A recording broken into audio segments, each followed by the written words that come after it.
Hey guys, alright, so I'm going to talk about cardiorespiratory fitness training and all of the itty bits of that. Alright, so cardiorespiratory fitness reflects the ability of the circulatory and respiratory system to supply oxygen-rich blood to skeletal muscles during sustained physical activity. The cardiorespiratory fitness is vitally important to health and wellness, as well as the ability to engage in normal activities of daily living. All right, so cardiorespiratory training achieves optimal levels of physiologic, physical, and performance adaptations. Benefits are numerous. Obviously, health benefits can be gained from moderate intensive exercise. Lack of cardiorespiratory fitness is associated with mortality or low mortality.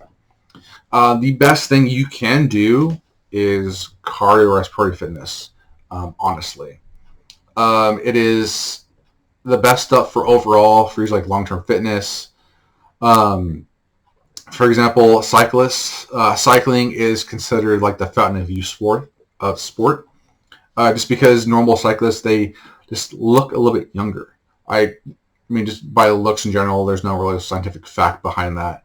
But the better your cardiorespiratory system is, the better you feel, act, your life expectancy is usually a lot longer. You don't suffer from as many diseases, especially that usually happen in the U.S. and so forth. All right, so each exercise training session should include a warm-up, the conditioning phase, which is going to be the bulk of everything, and then the cool-down phase. The cool-down phase is usually the most ignored thing in terms of your workout, just because you're usually pretty exhausted and you just don't want to do it. It's usually not that time consuming. Okay, so your warm up prepares the body for physical activity. Okay, that's all it does. So the movements do not necessarily have any movement specific to the actual activity. The movements that more closely mimic those of the actual activity. Okay? So the general and then there's the specific. For the most part, if you do the general, that's perfectly fine. The benefits of warm-up, okay, increase your heart and respiratory rate, increases your tissue temperature, mainly your core body temperature, prepares the individual physiologically for exercise. Okay, practical applications of cardiorespiratory fitness. Okay, the warm-up should last about 5-10 minutes, and it's low to moderate intensity. It's going to feel more intense than normal because you're starting out at a resting state. So normally you're going to be breathing pretty heavy, and you're like, man, this is tiring, when it's not that intense of a warm-up or that intense of an activity. So normally the best thing to start off with a warm-up is usually like a light jog. Okay, that's usually like not too far. Just kind of start getting like the body kind of getting going, increases your metabolism. That core body temperature is the big thing that you want. And you should, a good warm-up should end when you are, have a light sweat. It's like a general like rule of thumb it should do. You can add in, after you do like said warm-up, myofascial release, which is the one that they like to use, is the foam rolling for this course. There's static stretching, and then there's your cardiorespiratory exercise. Ideally, it's best to start with the cardiorespiratory exercise first. You don't have to. Generally, it's a good thing to start off with, and just like light run, some jumping jacks, some dynamics warm-up is the best. Scientifically, that is the best way of doing the warm-up, is dynamically. Now, so your skips and jumps and karaoke and butt kickers and so forth. So the table here, okay, is best used for patients who are lacking a lot of flexibility, endurance, strength. These may be people new to activity, kind of like apprehensive or like kind of like timid about doing stuff for there's a number of reasons, or just haven't done any activity in a long time. This is kind of just kind of slowly kind of break them into things. Versus if you are more used to activity like daily, you may find this a little boring. You probably do more intensive stuff. For example, the self-myofascial release. Okay, so there's a number of that self-myofascial release. That term is very kind of general, and that could be massage. Foam rolling is the one they like to do mainly in here because it's really easy. And the foam roller doesn't have to be like an industrial like foam roller. You can get a pipe, a ball, something usually pretty hard, a rolling pin. Anything can really work. And so like the soleus and gastrocnemius, okay, these are your calves, is usually one you would hit all the time. Because especially with like the running and anything else, they'll usually be pretty tight. And 9.9 times out of 10, someone is usually pretty tight in their calves, just generally. Adductors are usually pretty tight, especially people that don't move a lot. Your TFL, your tensor fasciae latae, that is more on the outside of your leg. And then your latissimus dorsi. And these 4 or 5 muscles are usually pretty tight in most people. So each foam rolling session should last about 30 seconds per muscle or per tender point. And just slowly kind of roll out. And especially if someone new, you may not want to discourage them too much, so have them do more like a lighter roll and slowly have them break it in. Then you do some static stretching of the same muscles. Are always really, really good. Hold for about 30 seconds each. More so if they want to. Then you can do some kind of cardiorespiratory exercise, 5-10 minutes to kind of get them warmed up if you haven't done this already. And this could be treadmill, stationary bike, which is probably the more optimal one. It's low impact. It's pretty easy to do, so forth. Stair climber, that's probably a little more advanced, especially for a stabilization level client, because they're going to tire probably a little too soon, and they may not even get up to that 5-minute mark. Rower, that can be pretty good depending on the person. Elliptical, similar to the bike, low impact, uses a lot of their own momentum that they've already kind of generated, can be pretty good for a warm-up. So this is also this case, starting out, this is stabilization. The next one's going to be strength. And me going back and forth, there's not a big difference. The only big difference is going to be in the time and rep for the active isolation training. Okay, because it goes from static to active isolation training. Okay, that's the only real difference in the two. So instead of like the static for the stabilization person, you're more the strength. Now you're going to get toward those active isolation like holds. It's 1 to 2 second holds, 5 to 10 reps per muscle, depending what it is, for the same thing. That's the only real big difference in the two that they recommend. And then the last one is going to be your power level. Okay, so your stabilization, that's more the person that requires more stabilization because they're so new to things. Excuse me. That they need more of that stability before they can progress. Okay, so it goes stabilization, then it goes to that like strength, and then it goes to power.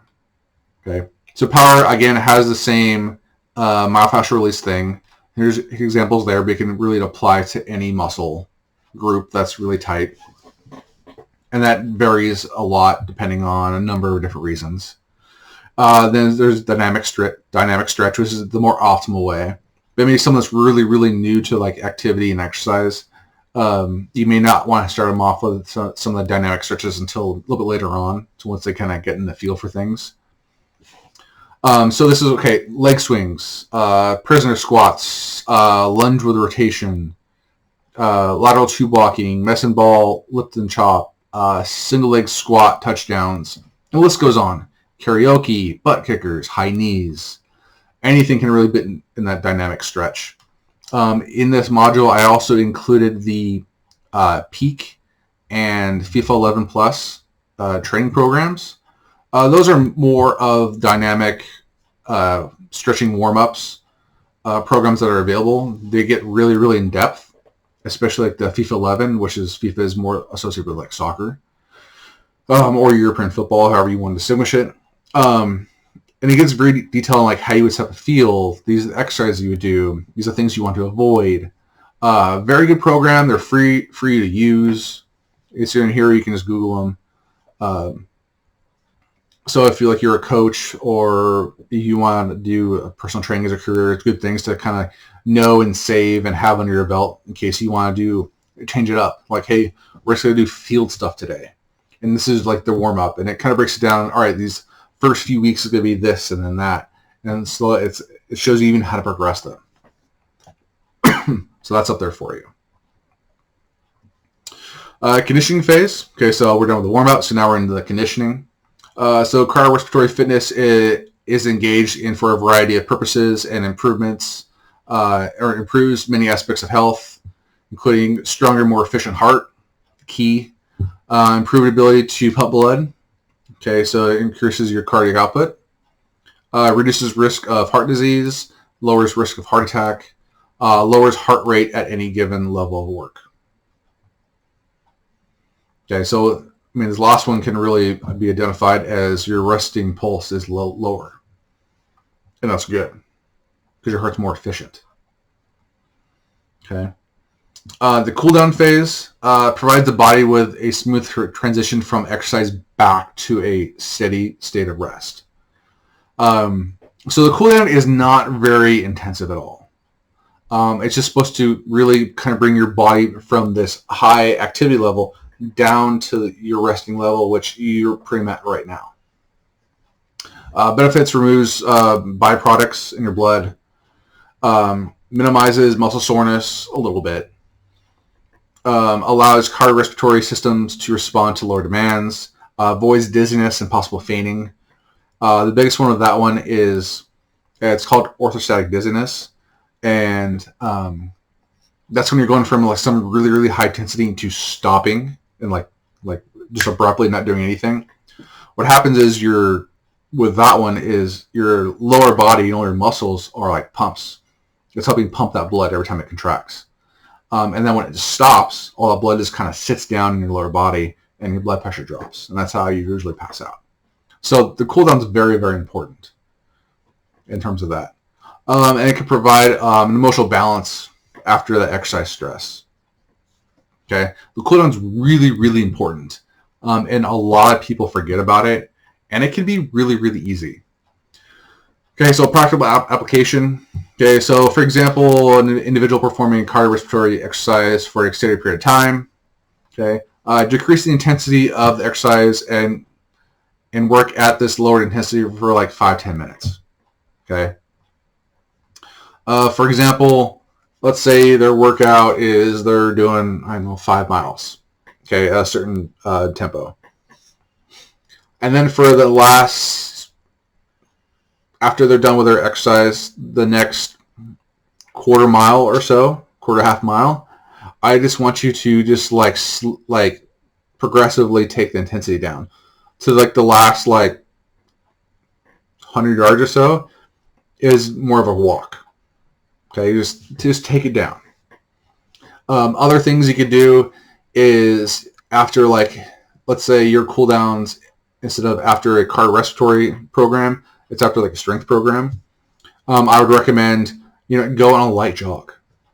Okay, just really light or a more intensive walk, and at the end you should be like pretty much like a normal walk, slow. To the end of the cool down should be pretty much you're just doing something leisurely in a way. Okay. Then they also talk about flexibility is also an important component of the cool down for like relaxation and help restore muscles back to the original resting length.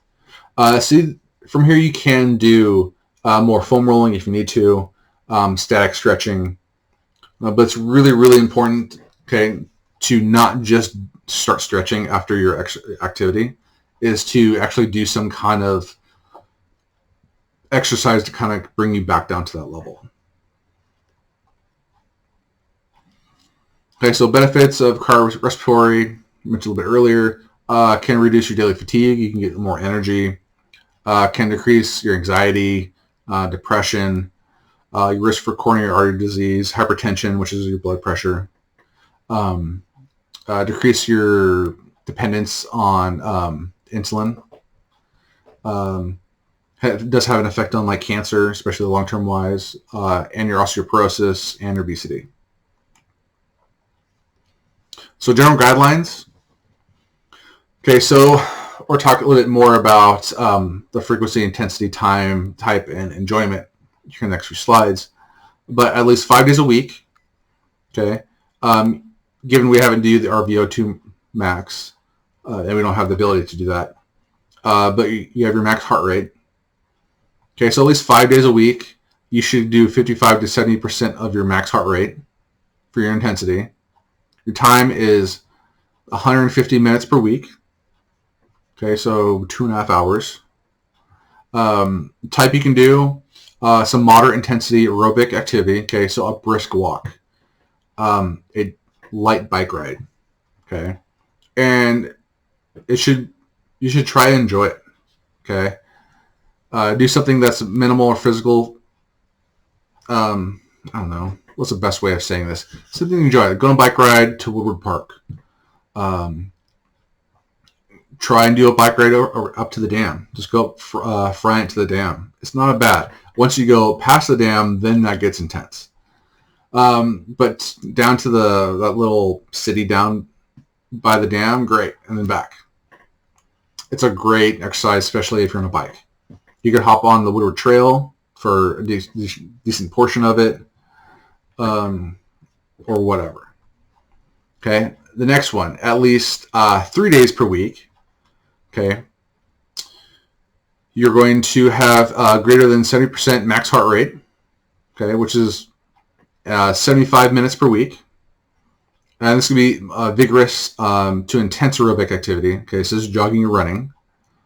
So initially choose vigorous, intense endurance activities that require minimal skill to perform.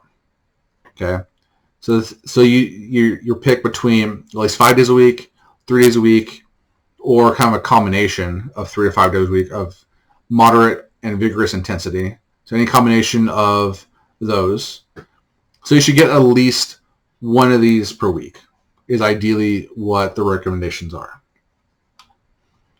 So, I mean, 150 hours per week, let's say every time I go on a walk with my dogs, it's about an hour. Okay. So, I mean, if I go on a walk 5 days a week, I mean, that's easy for me. I get it done in the first 3 days. And it's probably even harder because I'm walking 2 dogs at the same time, and they're just a pain in the butt. But sometimes I'll run them. Okay. So the same thing. Okay, 3 days a week, which is going to be more of an intense. I'm jogging with them. Okay, so I'm going to hit probably about that 75 minutes per week. Because the walk takes me about an hour every time I go out. The run takes me, I don't know, about 20 minutes. Okay. So I'll probably do a little bit more because 3 days per week, if I go on the runs, I'll probably end up at like 60. So I probably need to do a little bit more or another day of running for that. Or if I just like in between my running days, I just walk them, I'm going to hit that combination area. So then I'll still abide by these recommendations. All right, FIT. Okay, this is going to help you kind of identify and plan out. Okay, so FIT's an acronym: frequency, intensity, type, time, and enjoyment. Okay, frequency, number of training sessions or activities, the given time frame. Usually it's going to be spaced out Monday, Wednesday, Friday, Tuesday, Thursday, Saturday. You do Monday through Sunday if you want to. I wouldn't do the same thing. I would have some kind of break or give them like one day out of the week. Intensity, the level of demand and activity placed on the body. I mean, it's really intensity is in the name. Time, length of time engaged in the activity. Type, mode of activity used. And this is going to be any activity you want to. Okay, the sky's the limit. Enjoyment. The more you enjoy it, the better off it is. And that could be you're enjoying it because you like the activity, because you like the person you're working with, you like the people you're doing it with. and so forth. However you enjoy it more. So the methods for prescribing intensity. So the ones we've talked about is heart rate reserve. I'll talk about the other two. We'll also talk about max heart rate.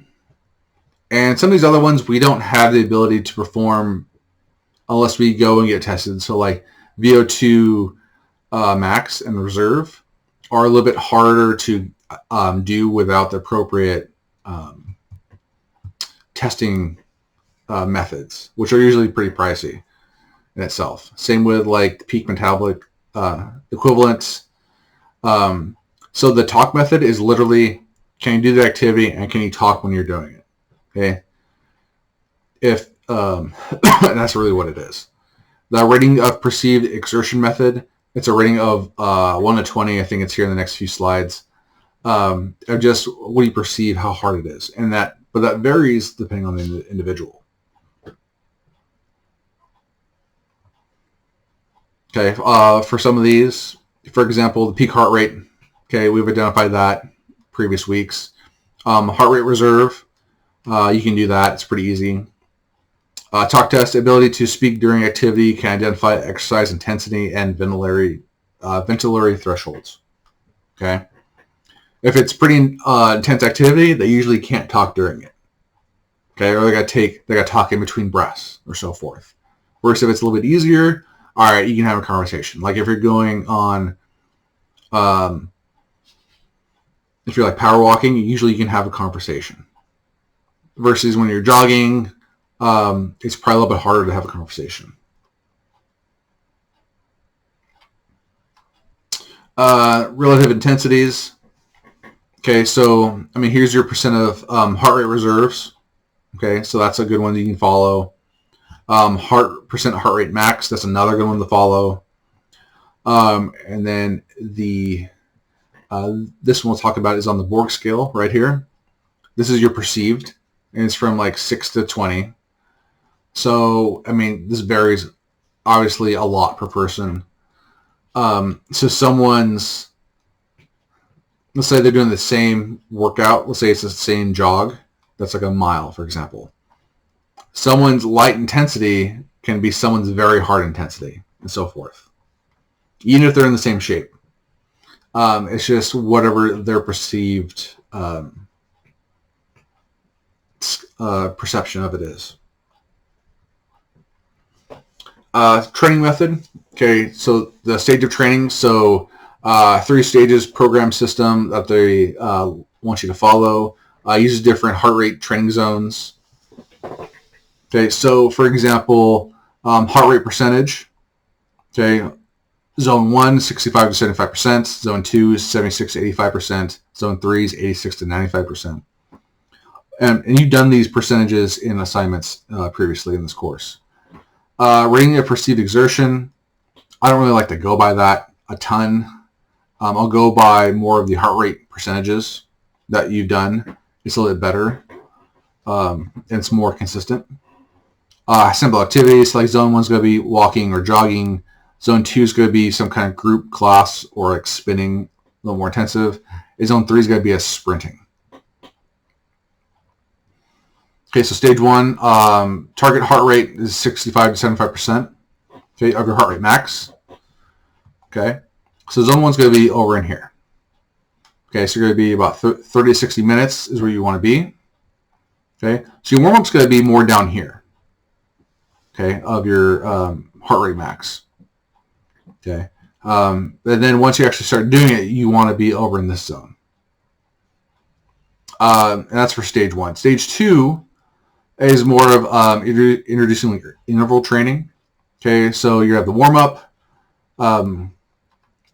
which is going to be down here, and then you're going to jump all the way up into zone 2. So move into a 1-minute interval in zone 2. Gradually increase the workload to zone 2 within a minute. Once the heart rate reaches zone 2, maintain it for at least that minute.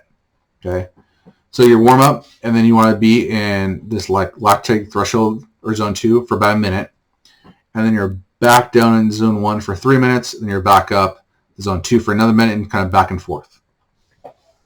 Okay, for how many times that you dedicate to your training. Okay, zone 3, okay, so you're the warm-up. Then you increase your workload every minute until it reaches zone 3, which is 86 to 95%. This will require a slow climb through zone 2 for at least 2 minutes. After pushing for another minute in zone 3, decrease your workload to zone 2 for 1 minute. If the heart rate does drop to a normal rate, overload the body again and go to zone 3 for 1 minute. After this minute, go back to zone 1 for 5-10 minutes before starting over. All right, so you got the warm-up. Okay, you're going to be in zone 1, kind of low. Okay, you increase it to zone 2 for another minute. You go a little bit more intensity. And then you're going to jump up to zone 3 for, that's pretty intense for a minute. And then back down to zone 2, then back up to 3, and then back down. Okay, so your warm-up. And then we're going to do an intense jog a little bit, and then we're going to increase it a little bit. And then we're going to sprint, and then come back down, and then sprint again, and then do a little bit of cool down. Okay, so that can be pretty intense in itself. Because zone 2, this is a jogging, this is intense jog, and then we're sprinting. All right. Importance of stage training. Simple increasing the intensity for the same type of training will not produce consistent increases in fitness levels and weight control, as the body will soon adapt. Excuse me. By increasing a client's intensity through the 3 heart rate zones seen in stage 3 training, the client can take greater advantages of EPOC and help ensure greater results. So performing resistance training exercises one after the other within minimal rest. Okay, again, this is circuit training. Allows for comparable fitness results without spending extended time to achieve them. All right, so some sample programs. Again, there's going to be stabilization exercises, and then this is strength, and this is power. Okay, so for circuit training, let's say you set up this whole entire circuit. This first going to be you have 7 stations. Strength's got 7, and then power's got 5. I mean, this is just examples. So the stabilization stuff is really more kind of core, not really like explosive exercises that mainly focuses on the body being able to do it efficiently. Okay. Usually these would be a lot slower speeds. For example, ball, dumbbell, chest press. So what that is it's the normal like chest press, but your back is on an exercise ball, like the big green balls or whatever color you want. So you're not on a normal bench as you'd be like in the strength. And you're just doing some dumbbell chest press. The weight's not very heavy. It can be, but usually for the stabilization, let's say this is like a new person, new to activity. All right, I might give them 10-pound dumbbells. Okay. Same thing, ball, dumbbell, rows. Okay, so I'm going to be prone on the ball. Okay, so the ball's going to be, the ball's on the ground. I'm going to lay on the ball in my chest, and I'm going to say 10 pounds. I'm just going to row up. Okay, I'm just pulling. Single leg scaption. Okay, what that is, I'm going to stand on one leg, and then I'm going to, it's a shoulder exercise, so I'm going to pretty much go up at a 45-degree angle, not straight out in abduction, and not in shoulder flexion, but kind of in the middle, 45 degrees. I'm standing on one leg, so I'm getting the stabilization, that part as well. Single leg dumbbell curls. Okay, so I'm sitting on, I can sit on a ball if I want to, or I can sit on just the bench, and one foot on the ground, just doing curls. Ball dumbbell tricep extensions. Similar thing. Step ups to balance. Find like a chair or something stable I can step up on and then balance for a brief bit. Okay, so some of those are going to be really easy for someone that's has been doing activity for a good amount of time. But someone new, this is where you want to start. And after so long, you progress to the strength one, which you're not doing as much stabilization activities. You're just working on just pure strength. So like chest press, cable rows, overhead press, barbell curls, tricep pushdowns, lunges, and so forth. Okay. So in the power one, this is more the advanced stuff. This is the one that you're producing movement quickly under a load, like medicine ball chest press, soccer throw. Okay. So the chest press is I have medicine ball of whatever weight, and the weight ranges from like, I don't know, 5 pounds to like 20. I'm trying to throw this as far as possible or to a partner. And same with like catching it. And then the soccer throws, okay, same weighted ball overhead. Scoop toss, going that way. Squat jumps, okay, a number of different things. This is more the power, more advanced stuff. So usually you're not going to kind of cross the different sections. You just stay more in one versus the other. All right, so circuit training, beneficial as traditional forms of cardiorespiratory exercise for improving or contributing to improved fitness levels. Produces greater levels of EPOC, or post-exercise energy expenditure and strength. Produces a near identical caloric expenditure for the same given time span when comparing a walking at a fast pace. So EPOC, I mean, I'll put a video here in the modules, is once you're done with activity and then you're still breathing heavily, and so that intense breathing is your body trying using the oxygen to try and return it back to normal, and that could be really intense breathing. And during that time, your metabolism's elevated, and it could take a good amount of time for your EPOC to come back down, depending on the level of intensity. For example, if you were in stage 3 in the intense sprint, it could take an hour for your EPOC to come back down. But in that hour time frame, you've burned 500 calories. Just your body trying to recover. Okay, that's why getting your EPOC up high is really, really important. All right, circuit training can also incorporate traditional cardiorespiratory exercise into the routine. Okay, so sample program. Okay, this is a stabilization level. Okay, 5-10 minutes, flexibility, foam rolling, static stretch, so forth. And the next 5-10 minutes, you're doing that stage 1 cardiorespiratory training. Okay, I gave the example previously. Then the next 20 minutes, you do some circuit training. Okay, and then the next 5-10 minutes, you're going to do some more that cardiorespiratory training. And then you're going to do about 10 minutes of kind of flexibility, static stretching, more of a cool down.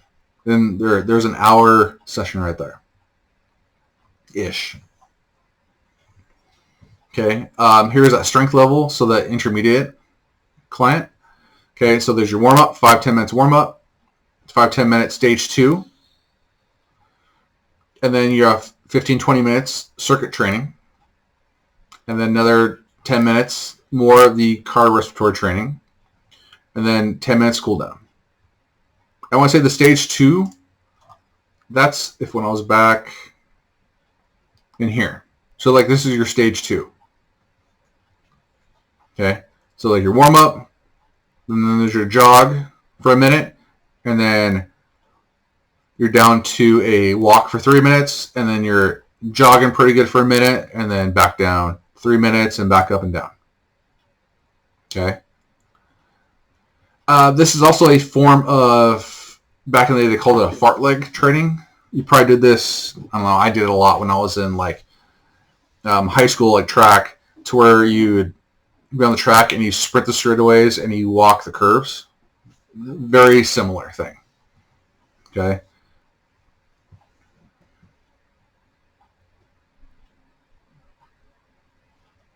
All right, and the last one's power. Okay, so this advanced person. So you got your warm-up, 5-10 minutes warm-up. Dynamic stretch, really, really important. If you incorporate dynamic stretch earlier on, even better. But if you're early on, that's okay. And then you have stage 3 cardiorespiratory fitness. Again, that one is the really intense program right here. Okay, to where you're jogging, intense jog sprint, and then back down.